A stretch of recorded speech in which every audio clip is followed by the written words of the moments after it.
My name is Fairy Thug Mother, but technically I am Diandra Rose. I am born and raised in Baltimore, Maryland. I like to call myself an entity because I have entirely too much going on to literally just be defined by one particular thing.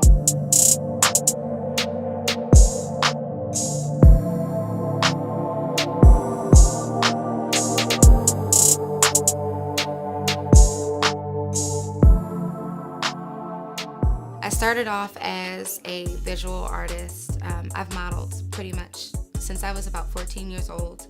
Then after that, it pretty much has always been my artistic nature. I've always been a writer. I've always been able to act. I've always been able to do music. I've always been able to sing, as well as the spiritual side of me, which more people are now getting used to because I think now is the time for that. But I like to call myself an entity because there's just literally entirely too much. Triple threat is not even an accurate word for that. I've always known that I was a lot different. Ever since I was a little girl, I've always been able to talk to spirits, see spirits. I was always different. I always felt alienated. I was actually teased from like 3rd grade all the way up until like 11th grade. So like I've always been kind of ostracized.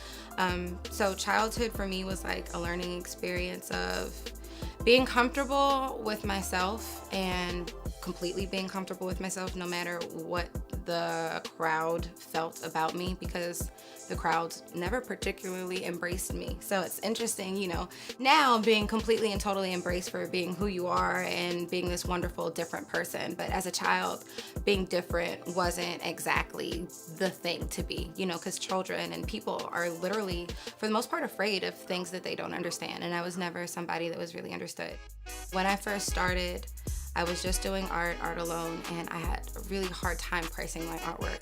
Like in my heart, I felt like there were $1,000 pieces, but my price tag might have said like 100. And that energy conveys, because when I would do shows, people would look at the price tag and they'd be like, they felt like the $100 was too high, actually, because my confidence level was not there. And it was clear in the pricing that it wasn't there. How I really got my start, because the talent's always been there. I used to dance for 3 years. I was an exotic dancer for 3 years. And that's where the business side came in, because it's all about your hustle. It's all about dealing with people. It's all about talking to different people. It's about literally like promoting and selling yourself. It's an entirely different way at that point. But after that experience, it was easily to translate onto actually running my art. Because of that, I actually got one of my major jobs being the executive manager / assistant for the owner of a really large agricultural company. So I actually worked that job, which was a multi-million-dollar gross a month company, and ran that company for about 6 months before I really figured out that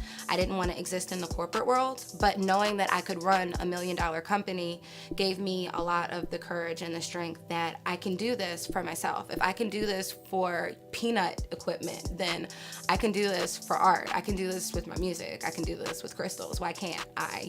But other people should really take that into consideration, because you think about the amount of people that work these 9-to-5 jobs or 16-hour days, and you're literally working for somebody else to achieve that person's dream, that person's company, that person's whatever that you're doing for somebody else. So most people have the skill set to run something. Most people have the skill set to participate in like a work environment that's completely dedicated to them. But it's hard to believe in yourself enough to know that you can do the same thing you're doing for somebody else for you. And it just literally comes down to just having the confidence and believing in yourself that you can actually make it happen. First, I'm a spiritual healer, and that goes hand in hand with my crystal business. So my crystal business is amazing. I love it. And when I first started, I was really unsure about how people would receive the information, because I get a lot of religious backlash from people that have been really ill-informed about crystals, their healing power. I get a lot of people that like send me emails like, this is demonic, blah, blah, blah. And I'm like, nobody apparently even reads their Bible, because crystals are mentioned in Revelations, but whatever. So I'm like constantly fighting stigmas with that, but it's been really successful, and getting hundreds and hundreds of email responses that my crystals are literally changing people's lives, helping them feel better about themselves, bringing wealth into their situations, healing them of their own physical ailments. It's been really overwhelming, and it's caused me to continue to expand. On the other hand, I also have a candle company that I'm developing called the Glow Up Candle Company, gloriously lighting our way up.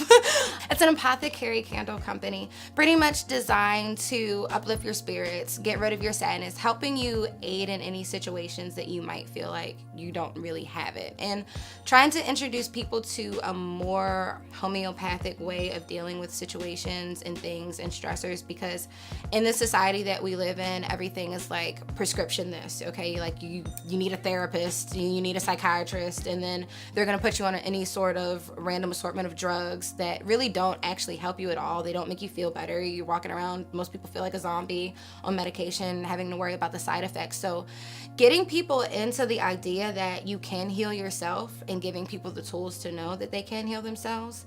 And that's really what both of my businesses, for the most part, revolve around, is giving people the tools so that they know that they have other options out here.